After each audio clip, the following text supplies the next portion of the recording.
Les confidences littéraires ont la grande chance de venir aujourd'hui à la rencontre de l'écrivain Mathieu Ménégo à l'occasion de la sortie chez Grasset de Femmes en colère. Bonjour Mathieu Ménégo. Bonjour Nathalie.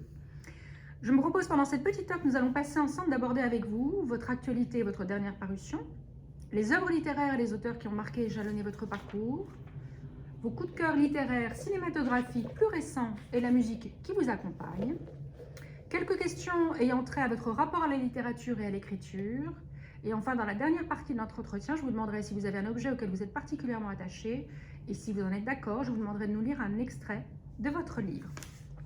Mathieu Ménégo, votre premier roman, Je me suis tue, paraît en 2015.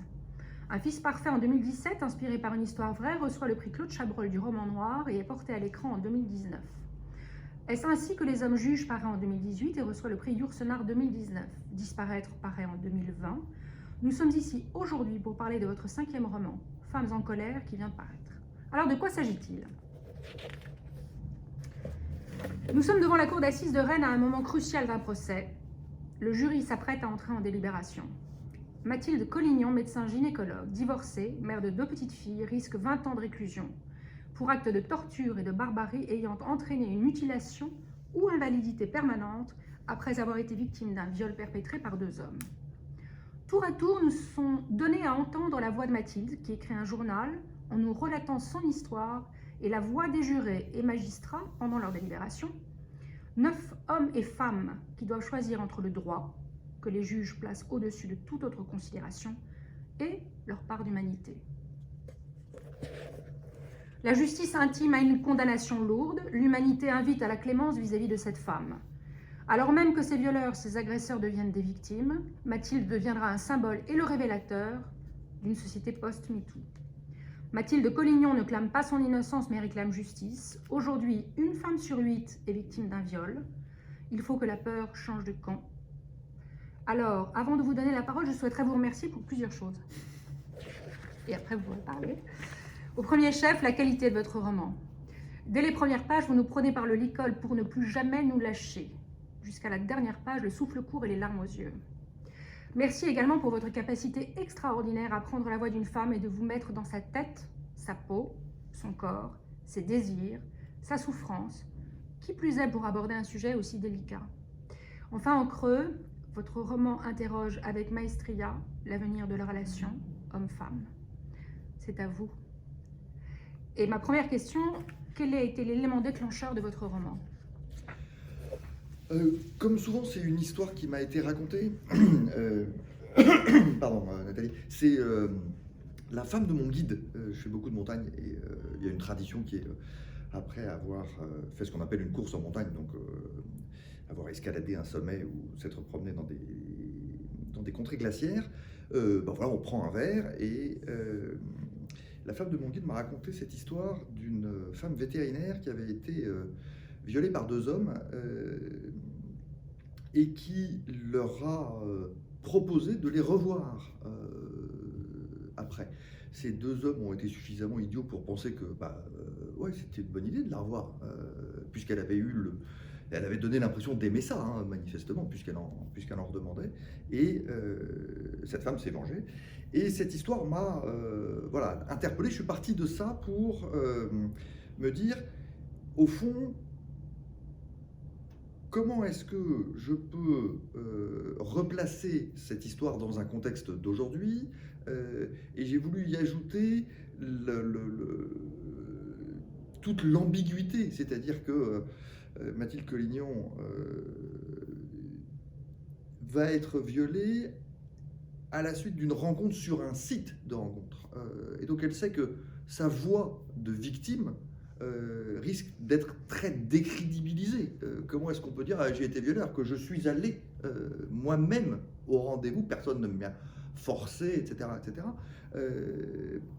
Et donc, voilà, j'ai voulu remettre une dose supplémentaire de complexité, je dirais, dans cette affaire, et vous placer en tant que lecteur comme juré, en vous disant, voilà, en fait, vous ne savez rien, la justice ne se rend pas à partir des dossiers, elle se rend à partir d'une histoire qui est racontée, donc la cour d'assises, tout est oral, et j'ai voulu vous mettre dans la peau d'un ou d'une jurée qui doit décider effectivement de est-ce qu'il faut condamner, à quoi il faut condamner, comment est-ce que on doit réagir dans cette notion de vengeance, de légitime défense.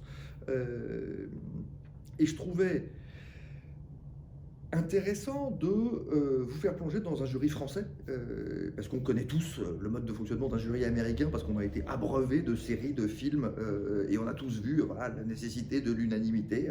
Il y a 12 jurés, et personne ne sait qu'en France, il n'y a que 9 jurés, 6 jurés populaires et 3 magistrats, que les règles sont très simples de majorité qualifiée ou de majorité simple pour la condamnation puis pour la peine. Et je crois moi, je ne connaissais pas tout ça, donc voilà.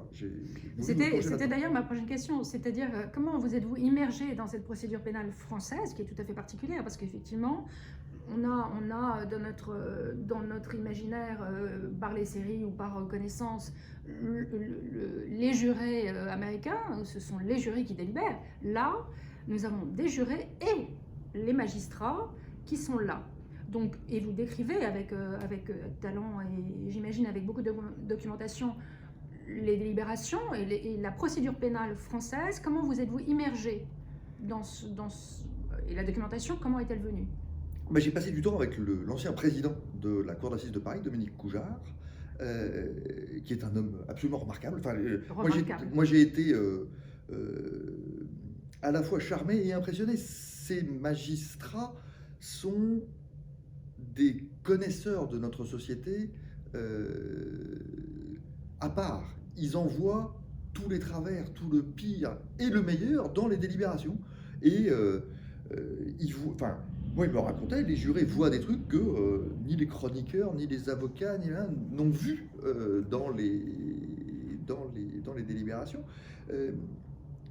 C'est un ardent défenseur. Il y a beaucoup de projets autour de dire bon, non, mais tout ça c'est bien, mais il faudra professionnaliser et puis débarrassons-nous des jurés populaires.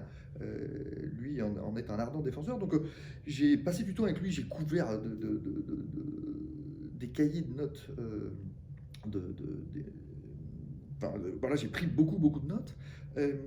Et puis il y a une avocate qui est une avocate d'affaires qui donne beaucoup de son temps comme secrétaire dans la conférence donc pour aller faire des affaires pénales, qui m'a beaucoup aidé pendant le confinement. On a échangé longuement au téléphone à chaque fois sur des points très précis, et elle a relu tout ce que j'avais fait en me disant chapeau, parce que tu as rendu le code de procédure pénale digeste.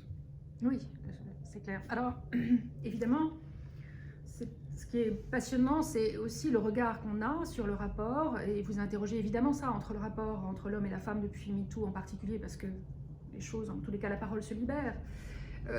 Et vous l'interrogez à la fois de façon tout à fait subtile, parce que ça veut dire quoi finalement? Cette femme était sur Tinder, pour ne pas le citer. Elle assume le fait d'aimer le sexe et d'avoir besoin de faire l'amour. Elle assume le fait totalement d'être allée rencontrer cet homme. Voilà. Après, finalement, la seule chose c'est, ça veut dire quoi? Non. Quand on vous dit non, ça veut dire quoi? Et ça dit quoi, votre livre, sur le rapport entre l'homme et la femme? Demain, aujourd'hui, demain. Ça interroge fondamentalement. C'est de toute façon, pour ce qui me concerne, dans tous les cas, ce dont on se fiche a priori, mais pour ce qui me concerne, c'est vraiment l'essence même. C'est quoi demain le rapport entre l'homme et la femme, si à un moment donné, un moment de séduction délicieux doit partir comme ça part dans votre livre et qui est une réalité? Vous voyez que rien que dans le vocabulaire que vous utilisez, vous dites la femme doit assumer. Un homme n'aurait pas besoin d'assumer le fait d'avoir envie de faire l'amour. Tout le monde trouverait ça parfaitement normal. Vous employez. Oui, la femme doit s'en justifier. Doit assumer, justifier, bien sûr, avouer. Elle doit s'en justifier. Donc on est effectivement sur un écart de perception. Alors il y a des générations plus jeunes qui vont penser que c'est ringard et que tout ça n'est plus que du discours passéiste. Moi je crois que ça reste encore très prégnant dans notre société et que il y a 300 000 ans de sexe égal risque de reproduction pour la femme, et qu'il n'y a que 60 ans de contraception. Donc lutter contre 300 000 ans, enfin 60 ans contre 300 000 ans, bah ouais, c'est normal qu'il y ait encore un peu de temps pour que tout le monde se dise que la sexualité des femmes est comparable à la sexualité des hommes, alors que les enjeux n'étaient pas les mêmes, simplement. Et donc, enfin, je pense que justement, le rapport, c'est une fois on peut s'être engagé dans n'importe quelle nature de relation, une fois qu'on dit non, on dit non, point. Que ce soit un homme ou une femme. Que ce soit un homme ou hein. une femme. Alors, les hommes sont moins rarement violés, mais sont moins souvent, pardon. Ça existe. Ça existe, mais une fois qu'on dit non, on dit non, point. Voilà. Et moi, j'aime beaucoup cette petite vidéo avec le thé, là. On ne fait pas boire du thé à quelqu'un qui dort, on ne fait pas boire du thé à quelqu'un qui vous a dit non, merci, j'en veux pas. Mais tu avais dit que tu en voulais, ouais, mais là, j'ai juste plus envie de thé. Voilà. Donc non, c'est non. Ça reste un truc simple. Mais c'est l'essentiel. C'est l'essentiel et on doit on devrait réussir en tant que civilisation à comprendre que non, c'est non. Pour finir sur cette séquence, ma dernière question sera, vous pensez que vous allez provoquer quoi avec ce livre? Vous avez envie, en tous les cas, de révéler ou de mettre en exergue ou de cristalliser quoi? Ouais, il y a beaucoup de modestie parce que je pensais qu'avec Un fils parfait sur l'inceste, peut-être on ferait un peu bouger les lignes. Il y avait eu un film, vous l'avez indiqué, et puis bah, il y a eu 5 millions de spectateurs sur ce film, c'était un truc qui s'était passé. La loi n'avait pas bougé. Et puis il y a eu le livre de Camille Kouchner, La Famille Grande, et tout à coup, voilà, le truc s'est vraiment cristallisé et en un mois, la loi a évolué. Et donc moi, j'ai une pensée très forte pour tous les gens des associations, les Isabelle Aubry de ce monde, qui se sont battus pendant 30 ans pour faire bouger cette loi et qui tout à coup voient cette loi bouger. Et j'imagine le mélange d'immense satisfaction, de se dire enfin ça a bougé, et de se dire ouais, bah, il a fallu une étincelle qui n'était pas forcément celle que... donc beaucoup de modestie, je ne veux pas déclencher quelque chose. J'espère faire passer un bon moment et faire réfléchir. Donc, j'espère vous sortir de votre quotidien et vous plonger dans une histoire que vous ne lâchez pas pendant c'est le cas, c'est 2, totalement 3, 4 haletant. heures. C'est totalement haletant et vous autorisez pour autant à faire passer un message absolument magnifique. Et évidemment, on ne révélera pas à l'issue de ce procès. Il faut aller le lire de toute urgence. Merci.